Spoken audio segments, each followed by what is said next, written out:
नमस्कार दोस्तों, आज फिर से एक नेक्स्ट चैप्टर इकाई 6 हमारी अर्थव्यवस्था वैश्वीकरण की लघुत्तरीय और एमसीक्यू को लेकर के आए हैं। चलिए सबसे पहले हम लोग देखते हैं।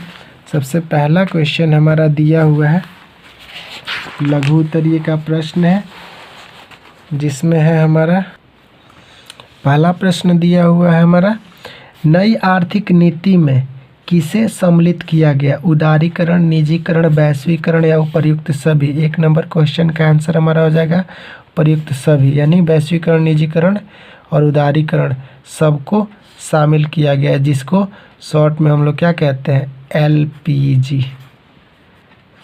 नेक्स्ट है हमारा, वैश्वीकरण के मुख्य अंग है 1, 2, 5, 4, यानी 2 नंबर क्वेश्चन का सही जवाब हमारा हो जाएगा 5, यानी ग ऑप्शन इसका सही जवाब हो जाएगा। इनमें से कौन बहुराष्ट्रीय कंपनी है? जैसे Ford Motors, Samsung, Coca Cola, इनमें से सभी, यानी 3 नंबर क्वेश्चन का सही जवाब हमारा हो जाएगा इनमें से सभी। ये सभी बहुराष्ट्रीय कंपनी है। नेक्स्ट क्वेश्चन दिया हुआ हमारा, वैश्वीकरण का अर्थ है विदेशी पूंजी एवं विनियोग पर रोक या व्यापार पूंजी, तकनीकी हस्ताक्षरण, सूचना प्रवाह द्वारा देश के आर्थिक का विकास, अर्थशास्त्र, अर्थव्यवस्था के साथ समन्वय या सरकारीकरण की प्रक्रिया को बढ़ावा देना है। इनमें से कोई नहीं। 4 नंबर का ऑप्शन सही हमारा हो जाएगा, व्यापार पूंजी, तकनीकी हस्ताक्षर और सूचना प्रवाह के द्वारा की अर्थव्यवस्था पर विश्व के अर्थव्यवस्था के साथ समन्वय करना। चलिए नेक्स्ट क्वेश्चन है 5 नंबर क्वेश्चन कि पार्ले समूह के थम्स अप ब्रांड को किस बहुराष्ट्रीय कंपनी ने खरीद लिया है? कोको कोला, एलजी, रीबॉक या नोकिया? 5 नंबर सवाल का ऑप्शन हमारा हो जाएगा कोको कोला, यानी कोको कोला ने थम्स अप ब्रांड को, यानी पार्ले समूह के थम्स अप ब्रांड को खरीद लिया है। और इसमें कुछ है, रिक्त स्थानों की पूर्ति करें। पहला सवाल दिया हुआ, वैश्वीकरण का अर्थ है देश की अर्थव्यवस्था का डैश डैश अर्थव्यवस्था के साथ समन्वय, तो विश्व के अर्थव्यवस्था के साथ समन्वय, तो यहाँ पे विश्व भर लेंगे। नेक्स्ट है, व्यापार पूंजी, तकनीकी हस्ताक्षरण और सूचना प्रवाह के माध्यम से डैश डैश को बढ़ावा मिलता है, वैश्वीकरण को बढ़ावा मिलता है, यानी वैश्वीकरण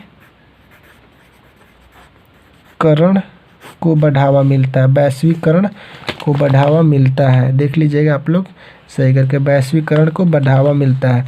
बहुराष्ट्रीय कंपनियां वैश्वीकरण की प्रक्रिया में डैश डैश भूमिका निभा रही है, यानी मुख्य भूमिका निभा रही है। इसका हो जाएगा मुख्य भूमिका निभा रही है। विदेशी व्यापार विश्व के देश के बाजार में डैश डैश का कार्य कर रही है, जोड़ने का कार्य कर रही है, यानी जोड़ने का कार्य कर रही है, जोड़ने का कार्य कर रही है। और WTO की स्थापना कब हुई थी? तो WTO की स्थापना 1995 में हुई थी, इसीलिए इसका हो जाएगा हमारा जवाब 1995। देख लीजिए 1995। और इसके साथ हम लोग लघुत्तरीय प्रश्न को देखते हैं, वैश्वीकरण से आप क्या समझते हैं, यानी वैश्वीकरण किसे कहते हैं। चलिए उसके बारे में क्वेश्चन आंसर कर लेते हैं, जिसमें सबसे पहला हमारा सवाल है, वैश्वीकरण से आप क्या समझते हैं। तो चलिए सबसे पहला सवाल को देख लेते हैं, यानी वैश्वीकरण वह प्रक्रिया है जिसके द्वारा विश्व के विभिन्न अर्थव्यवस्थाओं का समन्वय या एकीकरण किया जाता है, यानी विश्व के बहुत सारे अर्थव्यवस्थाओं को एकीकृत किया जाता है, ताकि वस्तुओं और सेवाओं और प्रौद्योगिकी, पूंजी और श्रम या मानवीय पूंजी का भी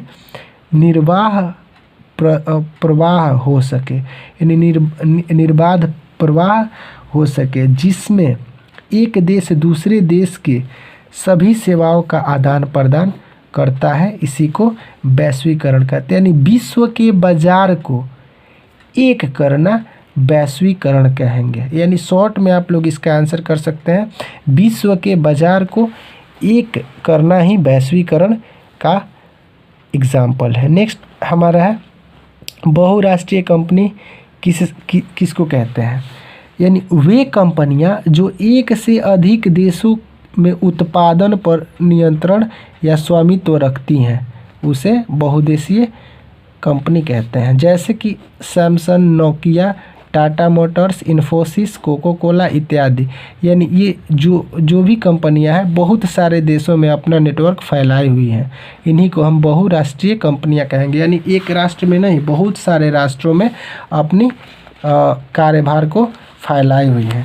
और नेक्स्ट क्वेश्चन है हमारा 3 नंबर क्वेश्चन कि विश्व व्यापार संगठन क्या है, यह कब और क्यों स्थापित किया गया था? तो चलिए इस क्वेश्चन का आंसर हम लोग कर लेते हैं। विश्व व्यापार संगठन एक ऐसा अंतर्राष्ट्रीय संगठन है जिसका उद्देश्य अंतर्राष्ट्रीय व्यापार का यानी अंतर्राष्ट्रीय व्यापार को उदार बनाना है।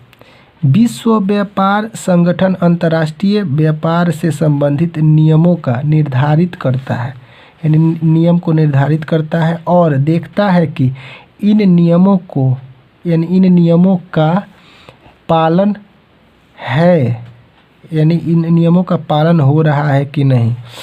विश्व व्यापार संगठन सभी देशों को मुक्त व्यापार की सुविधा देता है और विश्व व्यापार संगठन की स्थापना जनवरी 1995 में उपर्युक्त उद्देश्यों से की गई थी। यानी इन उद्देश्यों के लिए कि विश्व में व्यापार का प्रचार प्रसार हो, इसी उद्देश्य को लेकर के विश्व व्यापार संगठन जनवरी 1995 ईस्वी में किया गया था, ताकि विश्व का बाज़ार में सब लोग भाग ले सके।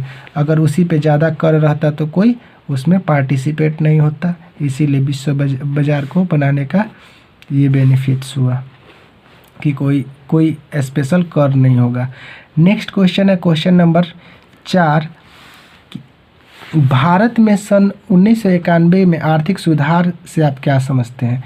यानी भारत में सन 1919 में कुछ नई नीतियों को अपनाया जिसे नई आर्थिक नीति कहा जाता है।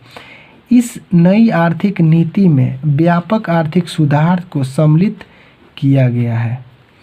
भारत में आर्थिक सुधार का मतलब उन नीतियों से है जिनका प्रारंभ 1991 में आर्थिक व्यवस्था की शक्ति के स्तरों में वृद्धि करने के दृष्टिकोण से किया गया था। यानी 1991 के आर्थिक नीति से संबंधित ये नीतियाँ हैं। ये आर्थिक सुधार उदारीकरण, निजीकरण और वैश्वीकरण की नीतियों पर आधारित है, अतः इन्हें हम LPG नीति भी कहते हैं। चलिए ये क्वेश्चन उम्मीद करता हूँ आप लोग को समझ में आया होगा। नेक्स्ट क्वेश्चन है हमारा क्वेश्चन नंबर 5। उदारीकरण को परिभाषित करें। यानी सरकार द्वारा लगाए गए सभी अनावश्यक नियंत्रणों तथा प्रतिबंधों जैसे लाइसेंस, कोटा आदि को हटाना उदारीकरण है। यानी किसी भी प्रकार का नियम कानून सरकार द्वारा लगाया गया हो उसको हटा देना हम उदारीकरण कहेंगे। जैसे लाइसेंस, किसी भी चीज़ को मार्केट में लाना है तो उसके लिए लाइसेंस चाहिए, तो उसको हटा देना, या किसी प्रकार के कोटा यानी रिजर्व कोटा यानी किसी प्रकार का कोई टैक्स है उसको हटा देना उदारीकरण के अंतर्गत आता है। आर्थिक सुधारों के अंतर्गत सन 1991 में भारत सरकार ने उदारीकरण की नीति अपनाई थी और ये नियम जो अपनाई थी भारत सरकार ने 1991 में अपनाई थी।